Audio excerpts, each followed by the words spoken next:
بسم الله الرحمن الرحيم.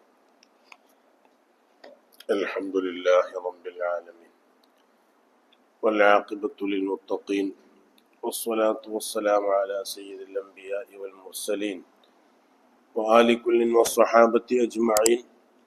أما بعد فأوصيكم وإياي بتقوى الله رب العالمين.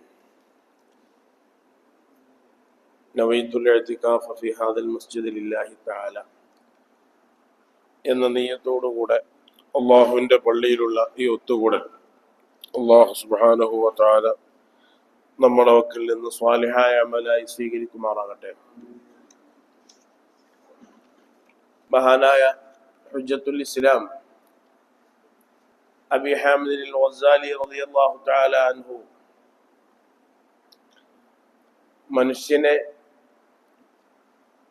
ഒരു കോട്ടയോട് തുല്യപ്പെടുത്തുകയും അവൻ്റെ ഹൃദയത്തെ ഒരു കോട്ടയോട് തുല്യപ്പെടുത്തുകയും അതിന് ധാരാളം കവാടങ്ങളും ഹോൾസുകളും ഉണ്ട്. അതിലൂടെ ശത്രുക്കൾ കടന്ന് ആ കോട്ടയെ കീഴ്പ്പെടുത്താൻ ശ്രമിക്കുന്നത് പോലെ മനുഷ്യന്റെ ഹൃദയത്തിലേക്ക് കടന്നുകൂടി മനുഷ്യനെ നശിപ്പിക്കുവാൻ ഇബ്ലീസ് ശൈത്താന് ശ്രമിക്കും. അതിന് ധാരാളം കവാടങ്ങൾ ഹൃദയത്തിലുണ്ട്. അത് ശ്രദ്ധിച്ചില്ലെങ്കിൽ അതിലൂടെ അവൻ കടന്നു വരികയും മനുഷ്യനെ നശിപ്പിച്ച് നരകത്തിലേക്ക് വലിച്ചെറിയപ്പെടുന്ന ഒരവസ്ഥ സൃഷ്ടിക്കുകയും ചെയ്യുമെന്ന് മഹാനായ ഗസാലി റളിയല്ലാഹു തആല അൻഹു പറഞ്ഞു. അതിൽ ഒന്നാമത്തെ വഴി, ഇബ്ലീസ് നമ്മുടെ ഹൃദയത്തിലേക്ക് കടന്നു വരുന്ന വലിയ വഴികളെ കൂട്ടത്തിൽ ഒന്നാമത്തെ വഴി ഗളബ് ശഹ്വത്താണ്, ദേഷ്യം പിടിക്കുക, അതേപോലെ തന്നെ വികാരം, മറ്റുള്ള വസ്തുക്കളോടുള്ള അഭിനിവേശം, താല്പര്യം, ഇതൊക്കെയാണ് ഒന്നാമത്തെ വഴി. രണ്ടാമത്തത് അസൂയയും അതേപോലെ തന്നെ അലച്ചയുമാണ് രണ്ടാമത്തെ വഴി. മൂന്നാമത്തെ വഴി ഭക്ഷണങ്ങളോടുള്ള ആർത്തിയും പള്ള നിറയെ ഭക്ഷണം കഴിക്കലുമാണ്. അത് ഹലാലായ ഭക്ഷണമാണെങ്കിൽ പോലും വയറു നിറയെ ഭക്ഷണം കഴിക്കുന്നത് ഇബ്ലീസ് നമ്മുടെ ഹൃദയത്തിലേക്ക് കടന്നു വരാൻ കാരണമാകും. ഇങ്ങനെ മൂന്നെണ്ണം കഴിഞ്ഞ ക്ലാസ്സുകളിൽ നമ്മൾ പറഞ്ഞു. ഇനി ഒമിൻ അബുവാബിഹി, മഹാനവറുകൾ പറയുന്നു, ശൈത്താൻ നമ്മുടെ ഹൃദയത്തിലേക്ക് കടന്നു വരുന്ന കവാടങ്ങളിൽ പെട്ടതാണ് ഹുബ്ബു തസയ്യുനി ബിൽ അസാസി വസ്സിയാബി വദ്ദാരി. വീട്ടിലെ ഉപകരണങ്ങൾ, വീട്ടിൽ നമ്മൾ ഉപയോഗിക്കുന്ന ഉപകരണങ്ങൾ, ആ ഉപകരണങ്ങൾ, പാത്രങ്ങൾ, ഫർണിച്ചറുകൾ, അതേപോലെ തന്നെ കാർപ്പറ്റുകൾ തുടങ്ങിയതൊക്കെ മനോഹരമായിരിക്കണം. അത് ആളുകൾ വരുമ്പോൾ അവർക്കൊക്കെ നല്ല സാധനമാണെന്ന് തോന്നണം, അവർക്കൊക്കെ കണ്ണഞ്ചിപ്പിക്കുന്ന രൂപത്തിലാകണം എന്നുള്ള ഒരവസ്ഥ മനസ്സിലുണ്ടാവുക, അതിനോട് വലിയ താല്പര്യമുണ്ടാവുക. ആ രൂപത്തിലൊക്കെ വീടെപ്പോഴും മോടി പിടിപ്പിക്കപ്പെട്ട നിലക്ക് തസയ്യുൻ എന്നാണ് മഹാനവറുകൾ പറഞ്ഞത്. തസയ്യുൻ ബിൽ അസാസ്, വീട്ടുപകരണങ്ങൾ, ആ വീട്ടുപകരണങ്ങളെ കൊണ്ട് വീട് മനോഹരമാക്കുക. ഈ ഒരു താല്പര്യം മനസ്സിലുണ്ടാകുന്നത് പിശാച് കടന്നു വരാൻ കാരണമാണ്. സിയാബി, അതേപോലെ തന്നെ വസ്ത്രങ്ങൾ, എപ്പോഴും നല്ല വസ്ത്രമണിയണം, പുതിയ പുതിയ ഫാഷനുകൾ, അതിനോടൊക്കെ വല്ലാത്ത താല്പര്യം. ഹുബ്ബ് എന്നാണ് പറഞ്ഞത്. അണിയുന്നത് കൊണ്ട് വിരോധമില്ല, പക്ഷേ അതിനോടുള്ള സ്നേഹം, അതിനോടുള്ള താല്പര്യം, ഒരാൾ ഒരു നല്ല വസ്ത്രം അണിയുന്നതും ആ നല്ല വസ്ത്രത്തിനോടുള്ള അയാളുടെ ഹുബ്ബ്, താല്പര്യവും തമ്മിൽ വ്യത്യാസമുണ്ട്. ഏതെങ്കിലും മക്കളോ ബന്ധപ്പെട്ട ആളുകളോ നല്ലൊരു വസ്ത്രം കൊടുത്താൽ അത് അണിയുന്നത് കൊണ്ട് വിരോധമൊന്നുമില്ല, പക്ഷെ നല്ലതേ അണിയൂ, എനിക്കത് തന്നെ വേണം, അതിനോട് തന്നെ താല്പര്യം. ഈ താല്പര്യത്തെയാണ് മഹാനായ ഗസാലി ഇമാമ് അത് പിശാച് കടന്നു വരാനുള്ള ഒരു മാർഗമാണെന്ന് പറയുന്നത്. ഹുബ്ബ്, അതിനോടുള്ള താല്പര്യം, അതിനോടുള്ള സ്നേഹം. ഏതൊരു നല്ല സാധനവും ഉപയോഗിക്കുന്നത് നമുക്ക് വിരോധിക്കപ്പെട്ട കാര്യമല്ല. ഏത് നല്ല സാധനവും നമുക്ക് ഉപയോഗിക്കാവുന്നതാണ്. പക്ഷേ അതിനോടുള്ള താല്പര്യവും അതിനോടുള്ള സ്നേഹവുമാണ് എതിർക്കപ്പെടുന്നത്.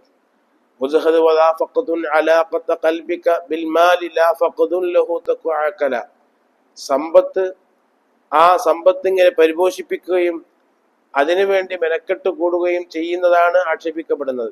സമ്പത്തുണ്ടാകുന്നത് വിരോധിക്കപ്പെട്ട കാര്യമല്ല. സമ്പത്തുണ്ടാകാം, പാരമ്പര്യമായി കിട്ടിയ സമ്പത്തുണ്ടാകാം, അങ്ങനെ ജോലി ഉണ്ടാകാം, അതിനൊന്നും വിരോധമില്ല.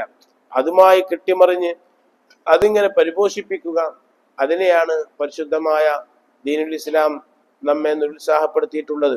അതോടുകൂടി തന്നെ ഇവിടെയും അങ്ങനെ തന്നെയാണ്. 3 കാര്യങ്ങൾ ഗസാലി റഹ്മത്തുള്ളാഹി അലൈഹി ഇവിടെ പറഞ്ഞു. ഒന്ന്, അസാസ്, വീട്ടിന്റെ ഉപകരണങ്ങൾ, വീട്ടിൽ ഉപയോഗിക്കുന്ന സാധനങ്ങൾ അതൊക്കെ മനോഹരമായിരിക്കുകയും അങ്ങനെ ഒരു ചുറുക്കുള്ള വീടായി എൻ്റെ വീടാകണം, അതിൻ്റെ എല്ലാ സാധനങ്ങളും ചുറുക്കുണ്ടാകണം, ഒരാൾ കടന്നു വന്നാൽ അവർക്കൊക്കെ ഒരു ചുറുക്കുള്ള വീടാണെന്ന് തോന്നണം എന്നുള്ള ഒരു മാനസികാവസ്ഥ. ആ മാനസികാവസ്ഥ കൊണ്ട് ഇവന്റെ സമയം വല്ലാതെ നഷ്ടപ്പെട്ടു പോകും. ഒരു ചെറിയ കാര്യത്തിന് വേണ്ടി ധാരാളം സമയങ്ങൾ പോകും. ഒരു ചെറിയ വിഷയത്തിന് വേണ്ടിയായിരിക്കും ധാരാളം സമയങ്ങൾ പോകുന്നത്. അങ്ങനെ ആയുസ്സിലെ നല്ലൊരു സമയം ഈ 3 കാര്യങ്ങൾക്ക്, വീട്ടുപകരണങ്ങൾ, വസ്ത്രങ്ങൾ, അതേപോലെ തന്നെ വീട്, വീട്, ആ വീടും വല്ലാതെ മനോഹരമാക്കുവാനും മറ്റുമൊക്കെ ശ്രമിച്ച് ധാരാളം സമയങ്ങൾ നഷ്ടപ്പെട്ടു പോകും. ഗസാലി റളിയല്ലാഹു അൻഹു പറയുകയാണ്, ഫഇന്ന ശൈത്താന ഇദാ റആ ദാലിക ഗാലിബൻ അലാ ഖൽബി ഇൻസാനി, ഏതെങ്കിലും ഒരു മനുഷ്യന്റെ ഹൃദയത്തിൽ ഇവകൾക്ക് സ്വാധീനം പിശാച് കണ്ടാൽ, വീടുമായി ബന്ധപ്പെട്ട് വസ്ത്രവുമായി ബന്ധപ്പെട്ടതിലൊക്കെ ഇവനക്ക് സ്വാധീനമുണ്ട്, അവൻ അതുമായി ഇങ്ങനെ ബന്ധപ്പെട്ട് കൂടുകയാണെന്ന് ശൈത്താൻ കണ്ടാൽ, ബാള ഫീഹി വഫറഹ, പറയാണ് അവന്റെ ഹൃദയത്തിൽ ശൈത്താൻ മുട്ടയിടും, അവന്റെ ഹൃദയത്തിൽ ശൈത്താൻ മുട്ടയിടും, എന്നിട്ട് കുഞ്ഞുങ്ങളെ വിരിക്കും. അങ്ങനെയാ പറഞ്ഞ, മുട്ടയിടുകയും കുഞ്ഞുങ്ങളെ വിരിക്കുകയും ചെയ്യും എന്ന് പറഞ്ഞാൽ അവനിലേക്ക് ഇങ്ങനെ, ശൈത്താനിലേക്ക് ഇങ്ങനെ അടുപ്പിച്ച് ഇതുമായി ബന്ധപ്പെട്ട് നിസ്കരിക്കാൻ നിന്നാലും ഈ വിഷയം തന്നെയാണ്, എവിടെ പോയാലും ഈ വിഷയം തന്നെയാണ്. ഇങ്ങനെ ആരോഗ്യത്തിന്റെ, ആയുസിന്റെ നല്ലൊരു സമയം ശൈത്താന് ഈ വിഷയങ്ങളിലേക്ക്, ഒരു ഉപകാരവും ഇല്ലാത്ത വിഷയങ്ങളിലേക്ക് കവർന്നെടുക്കും എന്ന് മഹാനവറുകൾ പറയുന്നു. ഫലാ യസാലു യദ്ഉഹു ഇലാ ഇമാറത്തിദ്ദാർ, ശൈത്താൻ ഇങ്ങനെ അവനെ ക്ഷണിച്ചുകൊണ്ടിരിക്കും. വീട് അങ്ങനെ ചെയ്താളെ, ഇങ്ങനെ ചെയ്താളെ, അവിടെ അങ്ങനെ ആക്കിക്കാളെ, ഇങ്ങനെ ആക്കിക്കാളെ, ഇങ്ങനെ പറഞ്ഞുകൊണ്ടിരിക്കും. വലാ യസാലു യദ്ഉഹു ഇലാ ഇമാറത്തിദ്ദാർ, വീടിന്റെ ഇമാറത്ത്, പരിപാലനം, അതുമായി ബന്ധപ്പെട്ട വിഷയങ്ങളിലേക്ക് അവനങ്ങനെ ക്ഷണിച്ചുകൊണ്ടേയിരിക്കും.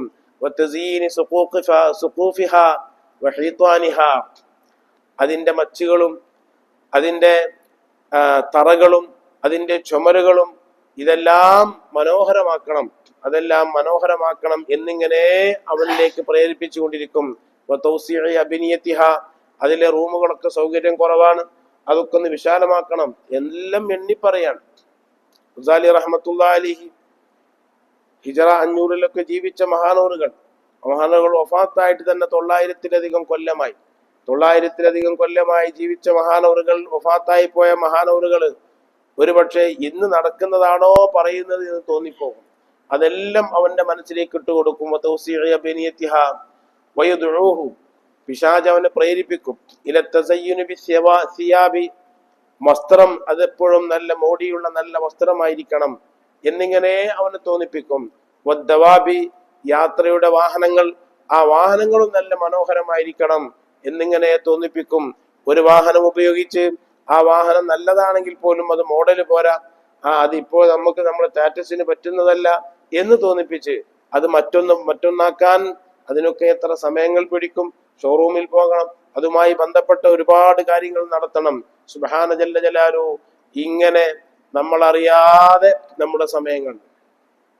കുറച്ച് ദിവസം മുമ്പ് ഒരാൾ ഇവിടെ വന്നപ്പോ അദ്ദേഹം എന്നോട് പറഞ്ഞു, ഞാൻ എൻ്റെ വാട്സപ്പിൽ ഉപയോഗിക്കുന്ന സമയങ്ങളൊക്കെ ഒന്ന് എഴുതി വെച്ചു. ഞാൻ എത്ര സമയമാണ് വാട്സപ്പിൽ ഉപയോഗിക്കുന്നത് എന്ന് എഴുതി വെച്ചു. അങ്ങനെ എഴുതി വെച്ച് നോക്കുമ്പോഴാണ് ഞാൻ ഞെട്ടിപ്പോയത്. 8 മണിക്കൂറിലധികം ഞാൻ അതിന് ഉപയോഗിക്കുന്നു. ഒരു 5 മിനിറ്റ് ഉപയോഗിച്ചാൽ ഞാനത് എഴുതി വെക്കും, പിന്നെ ഒരു 10 മിനിറ്റ് ഉപയോഗിച്ചാൽ ഞാനത് എഴുതി വെക്കും. ഞാനൊന്ന് അറിയാൻ വേണ്ടി, എൻ്റെ സമയം ഇതിൽ ഞാൻ എത്ര ഉപയോഗപ്പെടുത്തുന്നു എന്ന് അറിയാൻ വേണ്ടി ഞാൻ ചെക്ക് ചെയ്ത് നോക്കുമ്പോൾ ഒരു ദിവസത്തിൽ 8 മണിക്കൂർ. സുബ്ഹാനല്ലാഹ്, എത്രയായത്? 3-1 24 മണിക്കൂർ. ഇത്രയും സമയം അറിയാതെ പോവുകയാണ്. അതിന്റെ ഉപകാരം എന്താണെന്നുണ്ടോ? അപ്പൊ ഞാൻ അവരോടൊക്കെ പറഞ്ഞു കൊടുത്തു, അതൊക്കെ നോക്കാൻ. വാട്സപ്പിൽ ഒരാൾ സന്ദേശം അയച്ചാൽ അല്ലെങ്കിൽ ടെലഗ്രാമിലോ അല്ലെങ്കിൽ മറ്റേതെങ്കിലും സംവിധാനങ്ങളെ അയച്ചു കഴിഞ്ഞാൽ അത് ഉടനെ നോക്കണം എന്നല്ലോ അതിന്റെ അർത്ഥം. ഉടനെ നോക്കണമെങ്കിൽ അത് PM വിളിക്കുമല്ലോ. അപ്പൊ അതിനൊരു നിശ്ചിതമായ സമയം കാണുക, ആ സമയത്തെ അത് നോക്കൂ എന്ന് പ്രതിജ്ഞ എടുക്കുക. ഇഷായിന്റെ ശേഷം അല്ലെങ്കിൽ അസറിന്റെ ശേഷം ഒരു അരമണിക്കൂറോ 10 അതിനെ ഞാനത് ഉപയോഗിക്കുള്ളൂ എന്നുള്ള ഒരു തീരുമാനമെടുത്തില്ലെങ്കിൽ ഇത് നമ്മളെ സമയം ഇങ്ങനെ അറിയാതെ അങ്ങോട്ട് പോകും. നല്ല നല്ല എനിക്ക് ഉപയോഗിക്കേണ്ട സമയങ്ങൾ ഇങ്ങനെ അറിയാതെ പോയി പോകും. അത് കൂട്ടി നോക്കുമ്പോഴാണ് അതിന്റെ ആ വലിയ ബേജാറുണ്ടാവുക.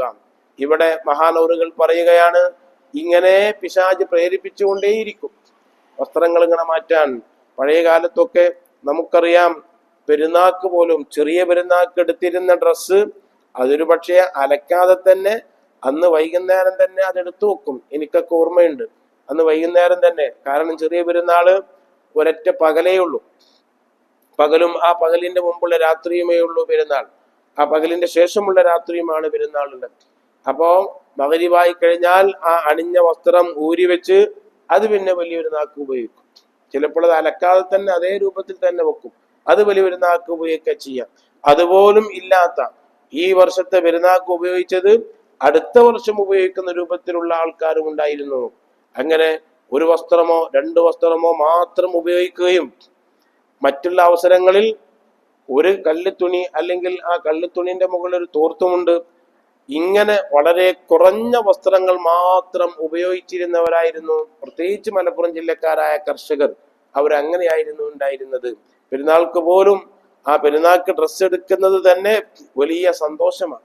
പെരുന്നാൾക്ക് ഡ്രസ്സ് എടുക്കുന്നതും ആ ഡ്രസ്സ് അത് തയ്പ്പിക്കാൻ വേണ്ടിയിട്ട് ടൈലറത്ത് കൊണ്ടുപോയി കൊടുക്കുന്നതും എന്നിട്ട് അവിടെ പോയി ക്യൂ നിൽക്കുന്നതും, അയാൾ നാളെ വായോ എന്ന് പറയും, നാളെ ചെന്നാലും കിട്ടൂല, മറ്റന്നാൾ വായോ എന്ന് പറയും, അപ്പോഴും കിട്ടൂല. ഇങ്ങനെ അദ്ദേഹത്തിന്റെ അടുത്ത് നാട്ടിൽ ഒരു ടൈലറെ ഉണ്ടാവുകയുള്ളൂ. ഇങ്ങനൊക്കെയായിരുന്നു ജീവിച്ചിരുന്നത്. അന്ന് ദ്വാരെന്നാൽ ഉത്തരം കിട്ടിയിരുന്നു. നമ്മൾ എന്തെങ്കിലും അള്ളാഹുവിനോട് പറഞ്ഞാൽ അള്ളാഹു സ്വീകരിച്ചിരുന്നു. അതെല്ലാം ഉണ്ടായിരുന്നു. ഇന്ന് എത്ര ദ്വാരന്നിട്ടും ഒരു ഫലവും കിട്ടണില്ല. എത്രയോ ദ്വാരന്നിട്ട് ഇതിൽ തന്നെ പറയുന്നുണ്ട്, ഇബ്രാഹിം അദ്ഹം റളിയല്ലാഹു തആല അൻഹു എന്താ ദുആക്ക് ഉത്തരം കിട്ടാത്തത് എന്നതിന്റെ കാരണം പറഞ്ഞിട്ടുണ്ട്. നിങ്ങൾ എല്ലാവരും പലിശയുമായി ബന്ധപ്പെട്ടില്ലേ? നിങ്ങൾക്ക് പലിശ ഒരു പ്രശ്നമല്ല. നിങ്ങൾ തിന്നുന്നതും ഇരിക്കുന്നതും നടക്കുന്നതും സഞ്ചരിക്കുന്നതും ഒക്കെ പലിശ. പിന്നെ ദ്വാരനാൽ എങ്ങനെ ഉത്തരം കിട്ടുക? നിസ്കാരം അതെങ്ങനെ അള്ളാഹു സ്വീകരിക്കുക? മഹാനായ ഇബ്രാഹിം അദ്ഹം റളിയല്ലാഹു തആല അൻഹു പറഞ്ഞ കാര്യങ്ങൾ ഓരോന്ന് എണ്ണി പറയുന്നുണ്ട്. നീ നിസ്കരിക്കാൻ നിന്നാൽ നീ അള്ളാഹുനെയാണ് ഓർക്കുന്നത്. നിനക്ക് മറ്റു പല ചിന്തകളല്ലേ നിസ്കരിക്കാൻ നിന്നാൽ ഉണ്ടാകുന്നത്. ഒരു നിസ്കാരത്തിൽ പോലും അള്ളാഹിനെ ഓർക്കാൻ നിനക്ക് സമയമില്ല. പിന്നെ എപ്പോഴാ നീ അള്ളാഹുനെ ഓർക്കുന്നത്? പിന്നെ എങ്ങനെയാ നീ ദ്വാരന്നാൽ ഉത്തരം കിട്ടുക എന്നൊക്കെ ഇബ്രാഹിം അദ്ഹം റളിയല്ലാഹു അൻഹു ചോദിക്കുന്നത് ഗസാലി ഇമാം ഇഹ്യയിൽ തന്നെ പറയുന്നുണ്ട്. ഞാൻ പറഞ്ഞു വരുന്നത്, മഹാനുറുകൾ പറയുന്നു, ഇബ്ലീസ് നമ്മളിലേക്ക് നമ്മളറിയാതെ കടന്നു വന്നിട്ട് നമ്മുടെ ഹൃദയത്തിൽ മുട്ടയിട്ടിട്ട് അവൻ കുഞ്ഞുങ്ങളെ വിരിക്കുകയാണ്. നമ്മൾ അറിയുന്നില്ല. അള്ളാഹുവിന്റെ നോട്ടമെത്തുന്ന ആ പ്രധാനപ്പെട്ട ആ സ്ഥലത്ത് ഇബ്ലീസിനെ കുടിയിരുത്തുന്നു എന്നാണ് മഹാനവറുകൾ പറഞ്ഞത്. ശൈത്താനെ കുടിയിരുത്തുകയാണ്. ആ കുടിയിരുത്തുന്നത് ഇങ്ങനെയുള്ള ചിന്തകൾ, വീട് മൂടി പിടിപ്പിക്കാൻ അവിടുത്തെ ഫർണിച്ചറുകൾ, സുബ്ഹാനല്ലാഹ്, എത്രയാണ് ഫർണിച്ചറിനൊക്കെ വേണ്ടിയിട്ട് ഓരോരുത്തർ പൈസ ചെലവാക്കുന്നത്. 5 ലക്ഷം 6 ലക്ഷം ഇങ്ങനെ 10 ലക്ഷം ആ ഫർണിച്ചറിന് വേണ്ടി മാത്രം തന്നെ ചെലവഴിക്കുകയാണ്. ഒരു വീട്ടിൽ ചെന്നപ്പോ അവരെ ക്ഷണിച്ച് കൊണ്ടുപോയപ്പോ ചായക്ക് കുടിച്ച് ദ്വാരുന്നതിന് ശേഷം പ്രധാനപ്പെട്ട ഒരാൾ പറഞ്ഞു, ഉസ്താദെ വീടൊക്കെ ഒന്ന് നടന്ന് കാണണ്ടേ ചോദിച്ചു. അവർ എനിക്ക് ക്ലാസ് ഉണ്ട്, എനിക്ക് ക്ലാസ്സിന് പോകാനുണ്ട്.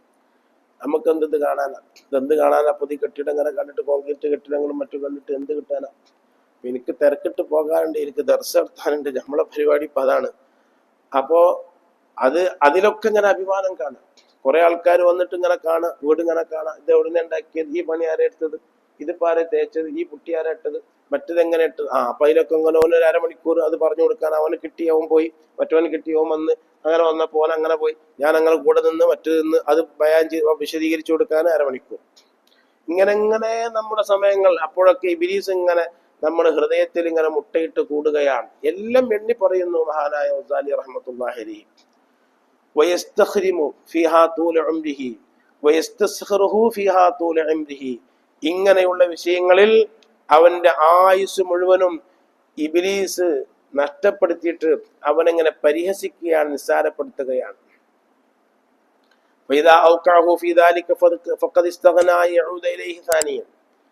അതായത് ഇബ്ലീസ് ഒരിക്കൽ ഈ രൂപത്തിലേക്ക് അവനങ്ങോട്ട് കൊളത്തിട്ട് കഴിഞ്ഞാൽ പിന്നെ രണ്ടാമതൊരു വട്ടം ഇബ്ലീസിന് വരേണ്ടി വരൂല. എന്തേ കാരണം? ഒരു വട്ടം ഈ വസ്ത്രത്തിന്റെ വിഷയത്തിലോ വീടിന്റെ വിഷയത്തിലോ മറ്റോ ഒക്കെ ഇബ്ലീസ് സ്വാധീനിച്ചു കഴിഞ്ഞാൽ അതങ്ങോട്ട് തുടങ്ങിയിട്ട് സ്വിച്ച് ഇട്ടിട്ട് ഇബ്ലീസ് അങ്ങോട്ട് പോകും. പിന്നെ ഇബ്ലീസ് അങ്ങോട്ട് വരേണ്ടി വരൂല. എന്തേ കാരണം? ഒന്ന് കഴിഞ്ഞാൽ ഒന്ന് കഴിഞ്ഞാൽ ഒന്ന്, ഇങ്ങനെ അത് തുടർന്നു പോകും. അത് പിന്നെ അവസാനിക്കുന്ന പരിപാടിയില്ല. അതിങ്ങനെ ഓരോന്ന് നേരാക്കി, പിന്നെ അത് കഴിഞ്ഞ് വേറൊന്ന് നേരാക്കി, പിന്നെ അത് കഴിഞ്ഞ് വേറൊന്ന് നേരാക്കി, ഇങ്ങനെ ഇങ്ങനെ ഇങ്ങനെ അങ്ങോട്ട് പോയിക്കൊണ്ടിരിക്കും. പിന്നെ ഇബ്ലീസിനെ അങ്ങോട്ട് ചെല്ലേണ്ട ആവശ്യമില്ല. ഇങ്ങനെ അവന്റെ ആയുസ്സിലെ നല്ല ഒരു സമയം മഹാനവറുകൾ പറയുകയാണ്,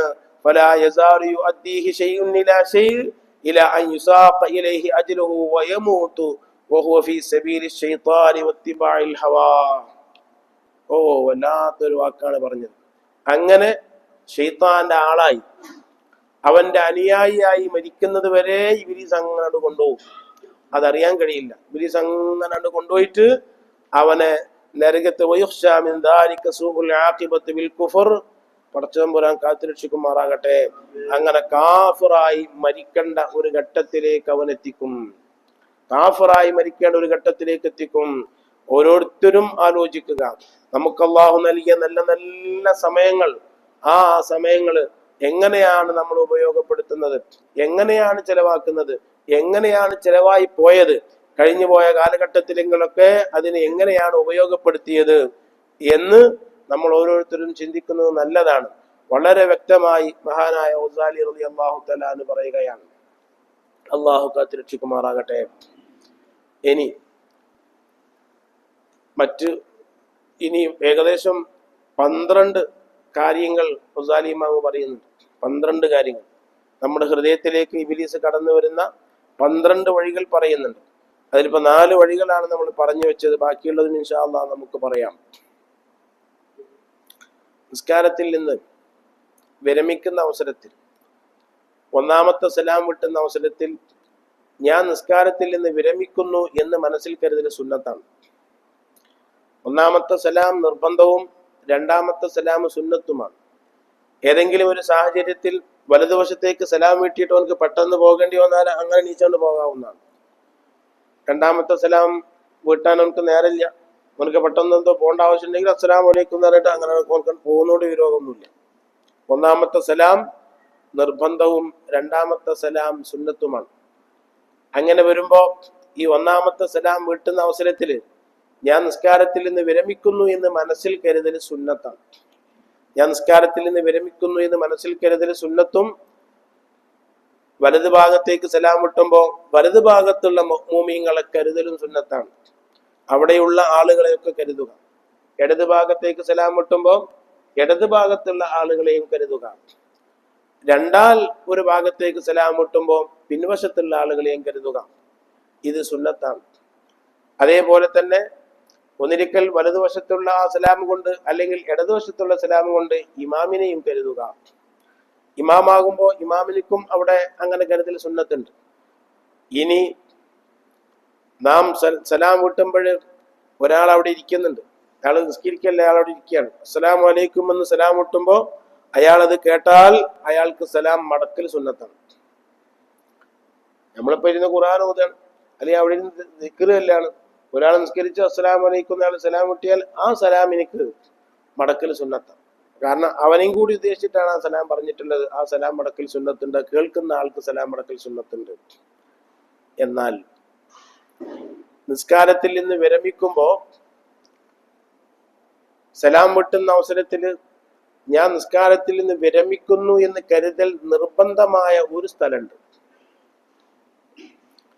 സലാം വിട്ടുന്ന അവസരത്തിൽ ഞാൻ നിസ്കാരത്തിൽ നിന്ന് വിരമിക്കുന്നു എന്ന് കരുതൽ എല്ലായിടത്തും സുന്നത്താണെങ്കിൽ ഒരു ഘട്ടത്തിൽ ഞാൻ നിസ്കാരത്തിൽ നിന്ന് വിരമിക്കുന്നു എന്ന് കരുതൽ നിർബന്ധമായ ഒരു സ്ഥലമുണ്ട്. അതെവിടെയാ? നമുക്ക് സുന്നത്ത് നിസ്കാരങ്ങൾ 3 രൂപത്തിലുള്ള സുന്നത്ത് നിസ്കാരമുണ്ട്. ഒന്ന് ഫർള് നിസ്കാരവുമായി ബന്ധപ്പെട്ട ഒരു പ്രത്യേകമായ സമയവുമായി ബന്ധപ്പെട്ട നിസ്കാരങ്ങളാണ്. ഫർള് നിസ്കാരം എന്ന് പറഞ്ഞാൽ ളുഹറിന്റെ മുമ്പ്, ളുഹറിന്റെ ശേഷം, ഇങ്ങനെയുള്ള സുന്നത്ത് നിസ്കാരങ്ങൾ.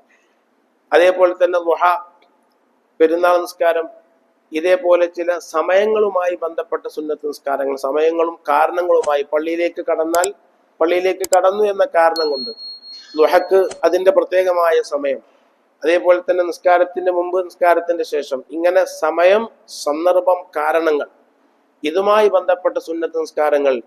പിന്നെ ഇങ്ങനെ സമയമോ കാരണങ്ങളോ ഇതൊന്നുമായി ബന്ധപ്പെടാത്ത മുത്തലഖായ ഒരു ഉപാധിയും ഇല്ലാത്ത എപ്പോഴും നിസ്കരിക്കാൻ പറ്റിയ സുന്നത്ത് നിസ്കാരങ്ങൾ എപ്പോഴും നിസ്കരിക്കാം. അതിന് 5 ടൈമുകൾ ഒഴിച്ച്. സുബഹി നിസ്കാരം കഴിഞ്ഞ് ഒരാളെ സുബഹി നിസ്കാരം കഴിഞ്ഞ് സൂര്യോദയം വരേക്കും ആ നിസ്കാരം പാടില്ലാത്ത സമയമാണ്. അതേപോലെ തന്നെ അസ്ർ നിസ്കാരം കഴിഞ്ഞ് മഗ്രിബ് വരേക്കും നിസ്കാരം പാടില്ലാത്ത സമയമാണ്. യാത്ര പോകുന്ന ആൾക്കാർ യാത്രയുടെ സുന്നത്തൊന്നും ആ സമയത്ത് നിസ്കരിക്കാൻ പറ്റൂല, നിസ്കരിക്കാൻ പാടില്ലാത്തതാണ്. അപ്പോ അസറിന്റെ ശേഷം ഉംറക്ക് വേണ്ടി പോവുകയാണെങ്കിൽ, ഉംറക്ക് വീട്ടിൽ നിന്ന് ഇറങ്ങുകയാണെങ്കിൽ അവനക്ക് യാത്രാ നിസ്കാരം നിസ്കരിക്കാൻ പാടില്ല. സുബഹി നിസ്കരിച്ചിട്ടാണ് വീട്ടിൽ നിന്ന് ഇറങ്ങുന്നതെങ്കിൽ സുബഹി നിസ്കാരം കഴിഞ്ഞിട്ട് യാത്രയുടെ 2 റക്അത്ത് സുന്നത്ത് നിസ്കാരം നിസ്കരിക്കാൻ പാടില്ല. അപ്പൊ ഇങ്ങനെ സുന്നത്ത് നിസ്കാരം നിസ്കരിക്കാൻ പാടില്ലാത്ത സമയങ്ങളുണ്ട്. ആ സമയങ്ങൾ ഒഴികെയുള്ള ഏത് സമയത്തും എപ്പോഴും ഒരാൾക്ക് നിസ്കരിക്കാം മുത്തലഖായ സുന്നത്ത് നിസ്കാരം. ഇപ്പൊ സൂര്യൻ ഉദിച്ച് ഒരു 20 മിനിറ്റ് കഴിഞ്ഞാൽ അതിന്റെ സമയമായി, നമുക്ക് നിസ്കരിക്കാവുന്നതാണ്, എപ്പോഴും നിസ്കരിക്കാവുന്നതാണ്. അള്ളാഹു താലാക്കോട് ഞാൻ നിസ്കരിക്കുന്നു എന്ന് നിയ്യത്ത് ചെയ്താൽ മതി. അള്ളാഹു താലാക്കോട് ഞാൻ നിസ്കരിക്കുന്നു, 2 റക്അത്ത് നിസ്കരിക്കുന്നു എന്ന് നിയ്യത്ത് ചെയ്യുക, 4 റക്അത്ത് നിസ്കരിക്കുന്നു നിയ്യത്ത് ചെയ്യുക. ഇവിടെ നമുക്കൊരു ആനുകൂല്യമുണ്ട്. അതെന്താ? ഒരാൾ 2 റക്അത്ത് നിസ്കരിക്കാൻ വേണ്ടി നിയ്യത്ത് ചെയ്ത വ്യക്തിക്ക് സലാം വിട്ടുന്നതിന്റെ മുമ്പ് തന്നെ അത് 4 റക്അത്താക്കി മാറ്റാം. 2 റക്അത്ത് നിസ്കരിക്കാൻ വേണ്ടി കരുതിയ ആൾ ഞാൻ 4 റക്അത്ത് നിസ്കരിക്കണത് എന്ന് എനിക്ക് കരുതാം. 4 റക്അത്ത് നിസ്കരിക്കാൻ കരുതിയ വ്യക്തിക്ക് 2 റക്അത്തായിട്ട് ചുരുക്കും ചെയ്യാം. ഈ നിസ്കാരം അങ്ങനെ ചെയ്യാം. 4 റക്അത്ത് നിസ്കരിക്കാൻ വേണ്ടി ഒരു നിയ്യത്ത് ചെയ്തു, 4 റക്അത്ത് നിസ്കരിക്കാൻ വേണ്ടി നിയ്യത്ത് ചെയ്ത് അതിനിപ്പോ 2 റക്അത്ത് നിസ്കരിച്ചാൽ മതി എന്ന് കരുതുകയാണെങ്കിൽ ഓനക്ക് 2 റക്അത്തായിട്ട് ചുരുക്കാം. അങ്ങനെ ചുരുക്കുമ്പോ അവിടെ സലാം ചെല്ലുന്ന അവസരത്തിൽ ഞാൻ നിസ്കാരത്തിൽ നിന്നിട്ട് ഒഴിവാകുന്നു എന്ന് കരുതൽ നിർബന്ധമാണ്. ഒരാള് മുത്തലഖായ സുന്നത്ത് നിസ്കാരം, സമയബന്ധിതമല്ലാത്ത, കാരണവുമായി ബന്ധിക്കപ്പെടാത്ത, ഇങ്ങനെ നിസ്കാരത്തിന് മുമ്പും പിമ്പും ചെയ്യപ്പെടുന്നതല്ലാത്ത ഈ എപ്പോഴും നിസ്കരിക്കാൻ പറ്റുന്ന ഈ സുന്നത്ത് നിസ്കാരം ഓന് 4 റക്അത്ത് നിസ്കരിക്കാൻ വേണ്ടി, സപ്പോസ് 4 റക്അത്ത് നിസ്കരിക്കാൻ വേണ്ടിയിട്ട് തക്ബീറത്തുൽ ഇഹ്റാം ചൊല്ലി അവൻ തുടങ്ങിക്കഴിഞ്ഞ് 2 റക്അത്തായിട്ടും ചുരുക്കുകയാണെങ്കിൽ അവിടെ സലാം വീട്ടുന്ന ഘട്ടത്തിൽ ഞാൻ നിസ്കാരത്തിൽ നിന്ന് വിരമിക്കുന്നു എന്ന് കരുതൽ നിർബന്ധമാണ്. കാരണം ഓൻ തുടക്കത്തിൽ അത് 4 കരുതി പിന്നീട് അത് 2ആയി ചുരുക്കുന്നത് കൊണ്ടിട്ടാണ് അങ്ങനെ ഒരു നിർബന്ധം ഉണ്ടാവാനുള്ള കാരണം. അപ്പോൾ സലാം വീട്ടുമ്പോൾ ഞാൻ നിസ്കാരത്തിൽ നിന്നിട്ട് വിരമിക്കുന്നു എന്ന് കരുതൽ നിർബന്ധമായ സ്ഥലം അവിടെയാണ്. അതേപോലെ ഇനി സലാമിനെ പറ്റി പറയുമ്പോൾ നമ്മൾ കഴിഞ്ഞ പാഠത്തിൽ പറഞ്ഞു സലാം ചൊല്ലൽ സുന്നത്തും മടക്കൽ നിർബന്ധമാണ്. അതേപോലെ തന്നെയാണ് സലാം കൊടുത്തയക്കൽ, പറഞ്ഞയക്കൽ, അത് സുന്നത്താണ്. ഈ അങ്ങോട്ട് പോവല്ലേ, ഓനെ കാണുമ്പോൾ എൻ്റെ ഒരു സലാം പറഞ്ഞാളെ എന്ന് പറഞ്ഞ് കൊടുത്തയക്കൽ. അങ്ങനെ കൊടുത്തയക്കുമ്പോൾ ഒരു സലാം പറഞ്ഞാളെ എന്ന് മാത്രം പറഞ്ഞാലും മതി, അല്ലെങ്കിൽ അസ്സലാം വലൈക്കും എന്നൊരു സലാം പറഞ്ഞാളെ അങ്ങനെയും പറയാവുന്നതാണ്. അങ്ങനെ തന്നെ പറഞ്ഞോളണമെന്നൊന്നുമില്ല. അസ്സലാം വലൈക്കും ജോനോടൊന്ന് പറഞ്ഞാളെ എന്ന്, അത് നമുക്ക് ബന്ധപ്പെട്ട ഉമ്മക്ക് സലാം കൊടുത്തയക്കാം, ഭാര്യക്ക് സലാം കൊടുത്തയക്കാം, പെങ്ങൾക്ക് സലാം കൊടുത്തയക്കാം, ഇങ്ങനെ ഇവർക്കൊക്കെ സലാം കൊടുത്തയക്കാം. അത് സുന്നത്തുമാണ്, അത് ബന്ധം ഉണ്ടാക്കാൻ നിമിത്തവുമാണ്. അങ്ങനെ ഒരു സലാം പറഞ്ഞയച്ചിട്ടുണ്ട്. അതുണ്ടായിരുന്നു മുമ്പൊക്കെ, ഇപ്പൊ അത് കുറഞ്ഞിരിക്കും. ഇപ്പൊ അങ്ങനെ സലാം കൊടുത്തയക്കൽ വളരെ കുറവാണ്. ഇപ്പൊ ഞാനൊക്കെ ദർസുക്ക് പോകുമ്പോൾ ആപ്പനോട് പറയും ഉസ്താദിന് സലാം പറഞ്ഞാളെ കേട്ടോ, ഉസ്താദിന് സലാം പറഞ്ഞാളെ. വലിയവർക്കൊക്കെ പോകുമ്പോൾ ഇന്ന ഉസ്താദന്മാർക്കൊക്കെ സലാം പറഞ്ഞാളെ എന്ന് പറയും. മക്കത്തേക്ക് ഉംറക്ക് പോകുമ്പോൾ, മദീനത്തേക്കൊക്കെ പോകുമ്പോൾ നബി സല്ലല്ലാഹു അലൈഹി വസല്ലം തങ്ങൾക്ക് എൻ്റെ ഒരു സലാം പറയണം, സിദ്ദീഖുൽ അക്ബർ തങ്ങൾക്കും ഉമറുൽ ഫാറൂഖ് തങ്ങൾക്കും എൻ്റെ ഒരു സലാം പറയണം എന്ന് സലാം കൊടുത്തയക്കും. എത്രത്തോളം ഇമാം സുംഹൂദി റളിയല്ലാഹു തആല അൻഹു പറഞ്ഞു, ഒരാൾ മരിച്ചു കിടക്കുന്ന ആളെ സന്ദർശിക്കാൻ വേണ്ടി പോയാൽ അയാളെ തലക്ക് ഭാഗത്ത് നിന്നിട്ട് അയാളോട് പറയും റസൂലുള്ളാഹി സ്വല്ലല്ലാഹു അലൈഹി വസല്ലം തങ്ങൾക്ക് എൻ്റെ ഒരു സലാം പറയണം കേട്ടോ എന്ന് അയാളോട് പറയുന്ന ഒരു പതിവ് സലഫു സാലിഹ്യങ്ങൾക്ക് ഉണ്ടായിരുന്നു എന്ന് ഇമാം സുംഹൂദി വഫാഉൽ വഫാ എന്ന് പറയുന്ന കിതാബിൽ പറഞ്ഞിട്ടുണ്ട്. കാരണം ഈ മനുഷ്യൻ അള്ളാഹുവിന്റെ റസൂലിനെ കാണും.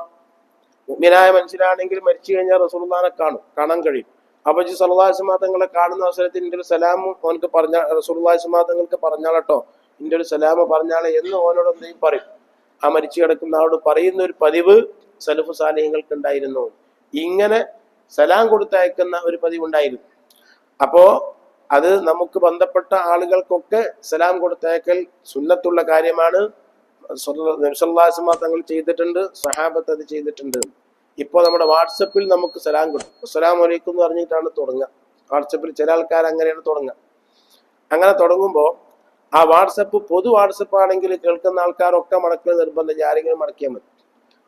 വാട്സപ്പ് ഒരു ഗ്രൂപ്പാണെന്ന് വിചാരിച്ചോളി. ആ ഗ്രൂപ്പിലാവുമ്പോൾ പല ആൾക്കാരുണ്ടാവുമല്ലോ. ആ പല ആൾക്കാരുണ്ടാവുമ്പോൾ ഒരാൾ മാത്രം ലക്ഷ്യമാക്കി ചെല്ലില്ല. അപ്പൊ ഞങ്ങൾക്ക് അസ്സലാമു അലൈക്കും എന്ന് പറഞ്ഞാൽ നിങ്ങൾ എല്ലാവരും കൂടി മടക്കിക്കൊള്ളണമെന്നില്ല. ഒരാൾ മടക്കിയാൽ തന്നെ കടമ തീർന്നുപോയി. ഒരാൾ മടക്കിയാൽ തന്നെ കടമ. എല്ലാവർക്കും മടക്കൽ സുന്നത്താണ്, എല്ലാവരും മടക്കൽ സുന്നത്താണ്. ഒരാൾ മടക്കിയാൽ തന്നെ ഒരു കൂട്ടം ആളുകളോട് സലാം ചെല്ലുമ്പോൾ ഒരാൾ മടക്കിയാൽ തന്നെ കടമ നിർവഹിക്കപ്പെടും, നമ്മുടെ ഉത്തരവാദിത്വം ഒഴിവായി പോകും.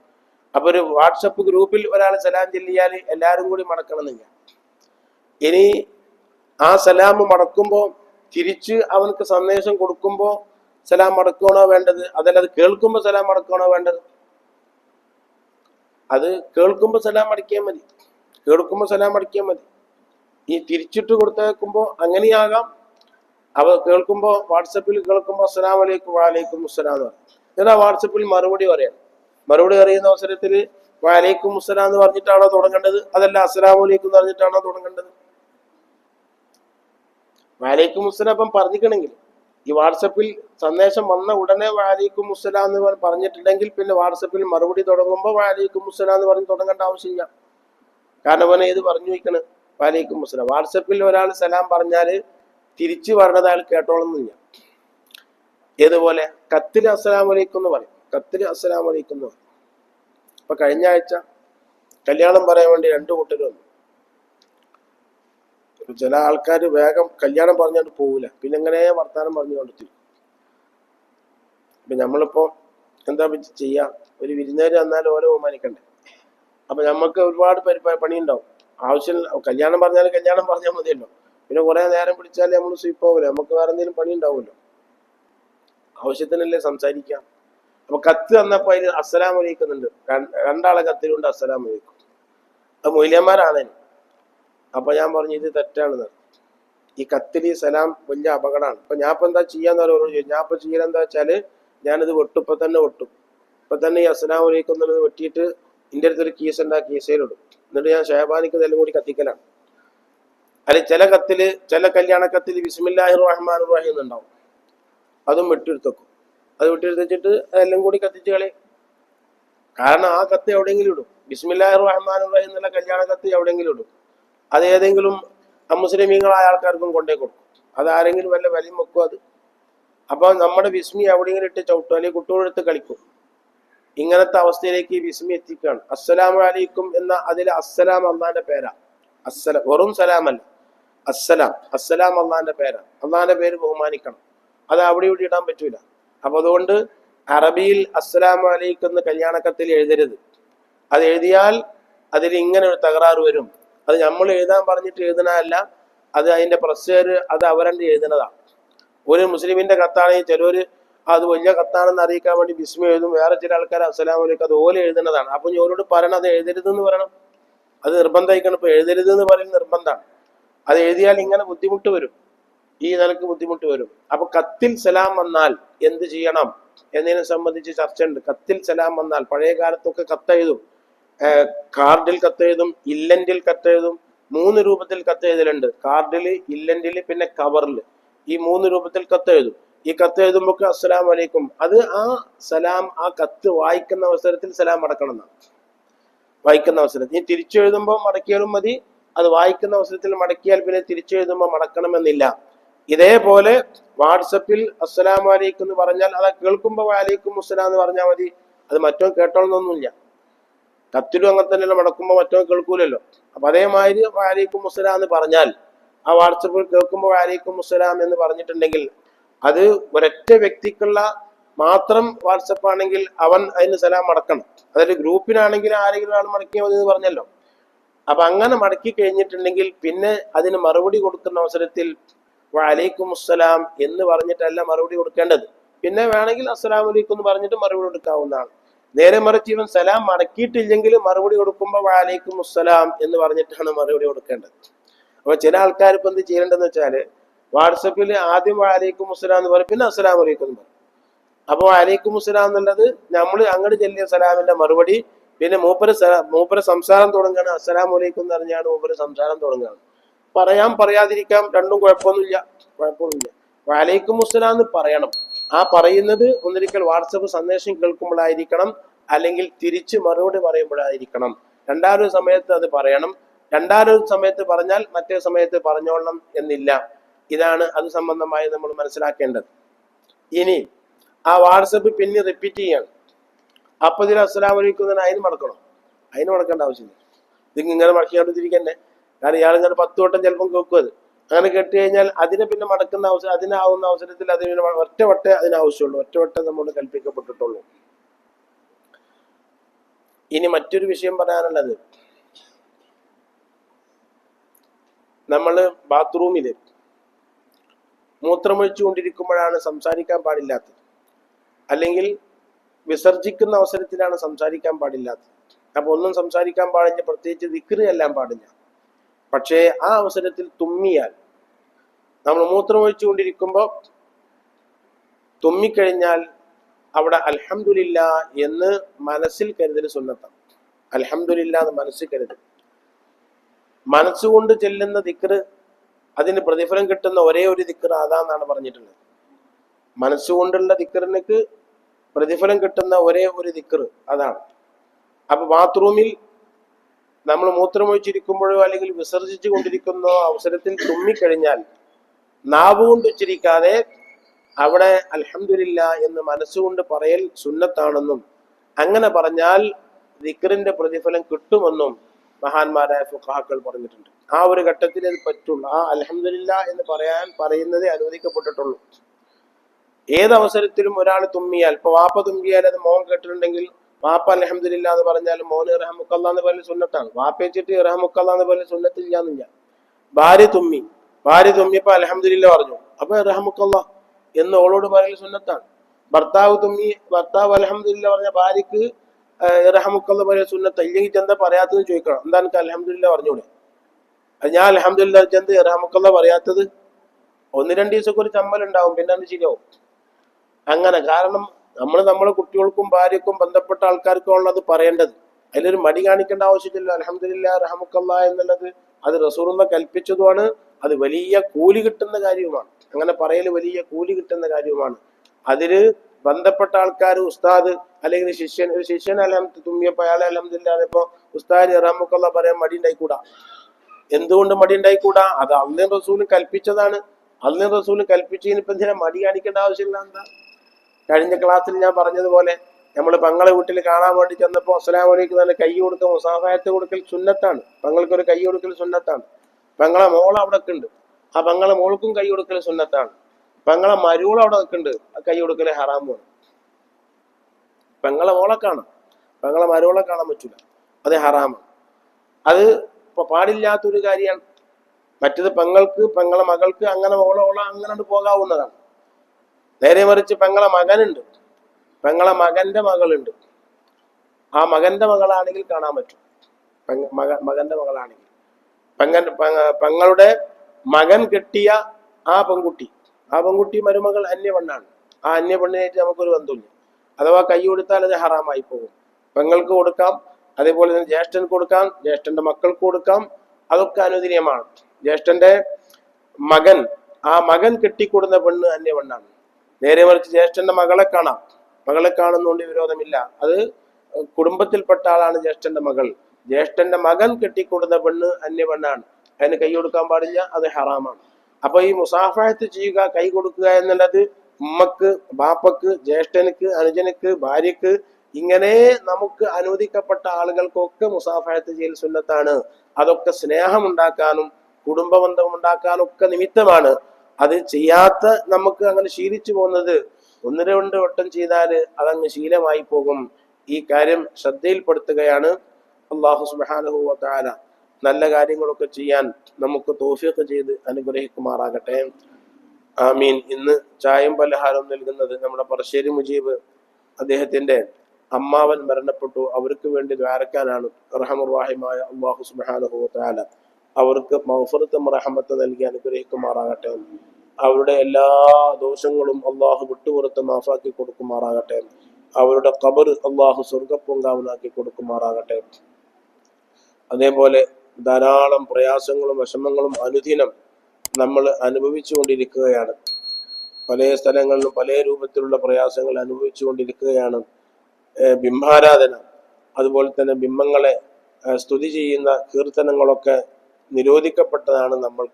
നമ്മളൊരു പ്രത്യേക മതത്തിന്റെ ആൾക്കാരും അനുയായികളുമാണ്. അതൊക്കെ അനുഷ്ഠിച്ച് ജീവിക്കുവാനുള്ള സ്വാതന്ത്ര്യം നമുക്ക് ഈ രാജ്യത്തുണ്ടായിരുന്നു. അതൊക്കെ ഇല്ലാതെയാക്കാനുള്ള പല രൂപത്തിലുള്ള ശ്രമങ്ങളും നമ്മളെ ഒരു രണ്ടാം പൗരന്മാരാക്കി മാറ്റുവാനുള്ള കിണഞ്ഞ ശ്രമങ്ങൾ നടക്കുകയാണ്. എല്ലാം കാണുന്ന റഹ്മാനുറഹീമായ അള്ളാഹു അവരെ എല്ലാ നിലക്കും പരാജയപ്പെടുത്തുമാറാകട്ടെ. നമ്മളെ ദുൽമ ചെയ്യുന്ന ആൾക്കാർ, വാലിമീങ്ങൾ, അള്ളാഹുവെ വാലിമീങ്ങളെ നീ പരാജയപ്പെടുത്തണേ അള്ളാഹ്. എല്ലാ നിലക്കും പരാജയപ്പെടുത്തണേ അള്ളാഹ്. അള്ളാഹുവെ അവർക്ക് നീ കൊടുത്ത അധികാരങ്ങൾ നീ തന്നെ തിരിച്ചു വാങ്ങിക്കണേ അള്ളാഹ്. അള്ളാഹുവെ അവരുടെ അധികാരങ്ങളെ കൊണ്ട് ഞങ്ങളെ ബുദ്ധിമുട്ടിക്കാൻ അവർ ശ്രമിക്കുമ്പോൾ അതെല്ലാം നീ പരാജയപ്പെടുത്തണം അള്ളാഹ്. ഞങ്ങളുടെ മക്കള്, പേരക്കിടാങ്ങൾ, ഖിയാമത്ത് നാൾ വരേക്കുമുള്ള ഞങ്ങളുടെ സന്താനങ്ങൾക്ക് ഈ രാജ്യത്ത് സ്വതന്ത്രമായി ഇസ്സത്തോടുകൂടെ ജീവിക്കുവാനുള്ള എല്ലാ മാർഗങ്ങളും നീ എളുപ്പാക്കി തരണേ അല്ലാഹ്. എന്നോട് ചോദിക്കുകയല്ലാതെ വളരെ കുറഞ്ഞ ന്യൂനപക്ഷമായ ഞങ്ങൾക്ക് വേറെ ഒരു മാർഗവുമില്ല അല്ലാഹ്. നീ ഞങ്ങളെ സഹായിക്കണേ അല്ലാഹ്. കഴിഞ്ഞ കാലഘട്ടങ്ങളിലൊക്കെ ഞങ്ങളെ സഹായിച്ചതിലുപരിയായി ഞങ്ങളെ നീ സഹായിക്കണേ അല്ലാഹ്. ഞങ്ങൾ ചെയ്തു കൂട്ടിയ തെറ്റുകുറ്റങ്ങളെ കൊണ്ട് ഞങ്ങളെ നീ പരീക്ഷിക്കല്ലേ അല്ലാഹ്. റഹ്മാനുറഹീമായ റബ്ബേ, പലരും രോഗികളായി ആശുപത്രികളിലും വീടുകളിലും ഒക്കെ കഴിയുന്നുണ്ട്. അവർക്കൊക്കെ നീ ശിഫ നൽകണേ അല്ലാഹ്. പരിപൂർണ ശിഫ നൽകണേ അല്ലാഹ്. പെട്ടെന്നുള്ള മരണത്തെ തൊട്ട് ഞങ്ങളെയും ഞങ്ങളോട് ബന്ധപ്പെട്ട എല്ലാ ആളുകളെയും നീ കാത്തു രക്ഷിക്കണം അല്ലാഹ്. കടങ്ങളിൽ നിന്നൊക്കെ സലാമത്ത് നൽകണേ അല്ലാഹ്. പലിശ പോലത്തെ നിരോധിക്കപ്പെട്ടതുമായി ഞങ്ങളെ നീ അകറ്റി നിർത്തണേ അല്ലാഹ്. ഞങ്ങളുടെ മക്കളെയും ബന്ധപ്പെട്ട ആളുകളെയും നീ അകറ്റി നിർത്തണേ അല്ലാഹ്. എല്ലാ പ്രയാസങ്ങളും വിഷമങ്ങളും ദൂരീകരിച്ച് റാഹത്ത് നൽകണേ അല്ലാഹ്. ربنا تقبل منا إنك أنت السميع العليم وتب علينا إنك أنت التواب الرحيم آمين برحمتك يا أرحم الراحمين بفضل صلى الله على محمد صلى الله عليه وسلم صلى الله على محمد صلى الله عليه وسلم اللهم صل على محمد يا رب صل عليه وسلم.